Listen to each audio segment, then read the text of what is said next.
அண்ணா கோமாளி அண்ணா ஓய் பாப்பா அப்படி இருந்து விட்டாலும் அடியே இது என்ன ஊரு மாநகரம் இது தெரியாது இது என்ன ஊரு தெரியாதமா பாச்சேடு என்றால் நீர் வளம் நில வளம் மக்கள் வளம் பிரிதியா அழகான பொன்னாடு இது நம் நாடு நாட்டில் எதற்காக அரங்கேற்றம் மாரியம் கும்பாபிஷேகத்தை முன்னிட்டு அகிலாண்டு கோடி பிரமாண்ட நாயகி ஆதிபராசக்தி வேப்பிலைக்காரி விளையாடு பத்தினி மாறி மாறி பிறந்த மாரியம்மன் கும்பாபிஷேகத்தை முன்னிட்டு இன்று ஒரு நாள் தெருக்கூத்து வைத்திருக்காங்க அப்படி வைத்ததோர் நாடகம் அர்ஜுனன் தவநிலை அதான் அர்ஜுனன் தவநிலை சரி சொல்லுவாங்க ஆடாத அருங்கூத்து ஆடுனாலா அர்ஜுனன் தவநிலை கூத்துக்கு எந்த கூத்து ஈடாகாதா எந்த கூத்துனாலும் எப்படியெல்லாம் பாத்துடலாம் இந்த நாடகத்தை அப்படி எல்லாம் பார்க்க முடியாது அப்படி ஒரு நாடகத்தை இன்று தினம் வைத்திருக்காங்க இந்த நாடகத்தில் நான் வந்தேன் நான் யார் எனது நாடகங்கள் என்ன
ராஜன் பெற்ற தையலார் ஏலக்கண்ணி எனது பேரு ஏலக்கண்ணி ஆமா நாடு நகரம் என்ன அப்படி ஏலக்கண்ணியாக இருந்து விட்டலாம் எந்த நாட்டை ஆண்டு வருகிறேன்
இந்த ஏழாவது வடித்து ஆண்டு வரக்கூடிய நான் தான் ஏலக்கண்ணி. நீங்க தான் ஏலக்கண்ணி. ஆமா. அது ஏலக்கண்ணியாக இருந்துட்டாலும் அப்படி ஏலக்கண்ணியாக இருந்து விட்டாலும் காரணம் என்ன? அடியே நான் இந்த ஏழாவது வடித்தில் பிறந்து அந்த ஈஸ்வரை கோரி தவம் புரியும் பொழுது சரி அந்த ஈஸ்வராகப்பட்டவர் எனக்கு எப்படி வரம் கொடுத்திருக்கிறார்? எப்படி உங்களுக்கு வரம் கொடுத்திருக்கிறார்? அம்மா அழகு என்ன? அழகு என்ன? அழகு என்ன? அந்தஸ்து என்ன? அந்தஸ்து என்ன? என்ன? சொன்னாதான் தெரியும். எத்தனை அழகு சொல்லுமா? அம்மா ஓய் எனக்கு 11 அழகு. 11 அழகா? ஆமா. 11 அழகு என்ன அழகுமா? அடியே ஓய் அதெல்லாம் சொல்லணுமா இல்ல காட்டணுமா? காட்டு பாக்குறேன். சொல்ல கூட வேண்டாம். காட்டுனா ஒரு மட்டும் போதும். பெண்மணியை பார்க்கும் பொழுது அவளுக்கு எங்கெங்க என்னென்ன அழகு இருக்குதுன்னு உனக்கு தெரியாது? தெரியாதுமா. காட்டினா தான் எனக்கு தெரியும். வா, தனியா வா. இங்க காட்டு எல்லாம் தனியா போய் காட்டு எனக்கு மட்டும் தான் தெரியும். இங்க காட்டுனா எல்லாரும் தெரிஞ்சுப்பாங்க எங்க இருக்குது அழகுன்னு ஆம்பளைங்க பூரா. அம்மா ஓய் அப்படி எனக்கும் எப்ப எத்தனை அழகு? 11 அழகு. 11 அழகு. அதாவது என் அழகு மாதிரி எனக்கு ஏத்தா வந்தவரு ஒரு அழகு அதிகமா இருக்கணும் அதிகமா இருக்கணும் அப்படின்னு சொல்லி அந்த ஈஸ்வரரை கோரி நான் தவம் புரிய பொழுது ஓ ஈஸ்வரராகப்பட்டவர் எப்படி எனக்கு எப்படி வரம் கொடுத்தார்? எப்படி வரம் கொடுத்தார்? ஆனால் பெண்ணே நீ கேட்ட வரம் உனக்கு நான் அப்படியே தருகிறேன். தருகிறேன். உன்னோட ஒரு அழகு அதிகம் உள்ள வந்தவரை உனக்கு தருகிறேன் தருகிறேன் அப்படின்னு சொன்னார்.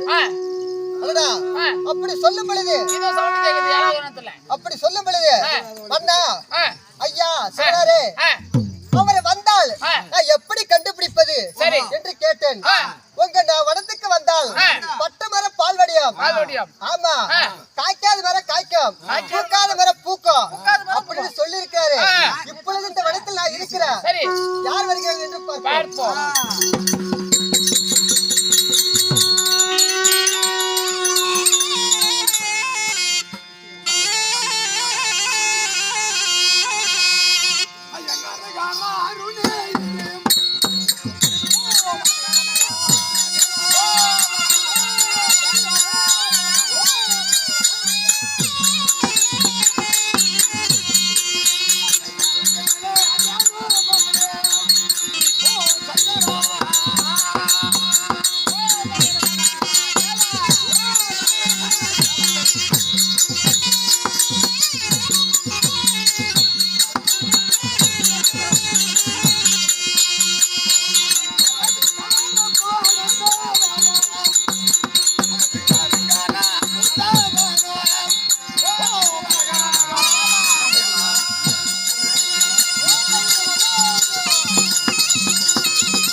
என்ன அழகு, எத்தனை அழகு பண்டா.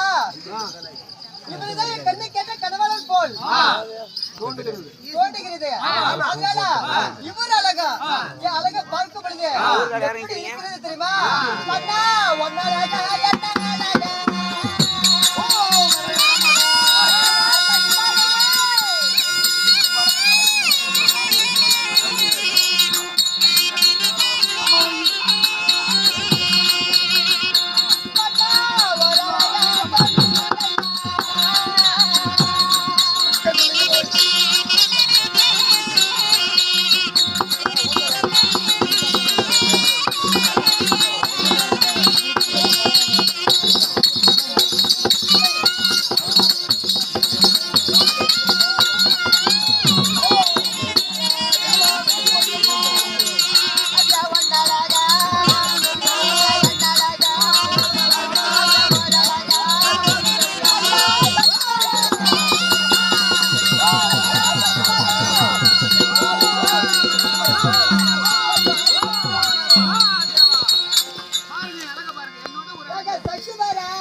நான் வரமிட்டு வருவதற்காக செல்கிறேன்.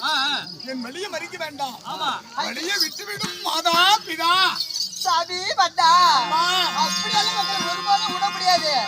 ஏங்க உங்களுக்கு என் அரண்மனையில என்னென்ன இருக்கு தெரியுமா?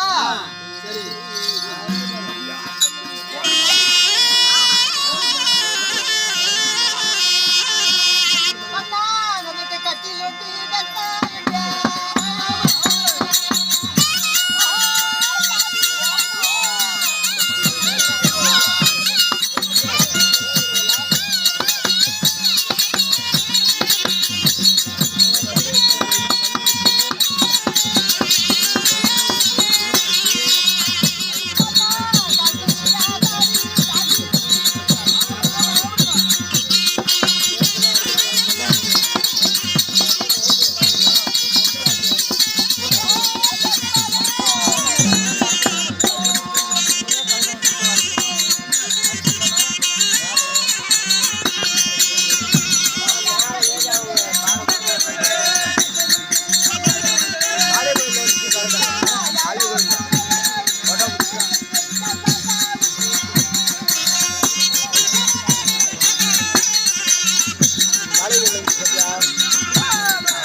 மரகரமா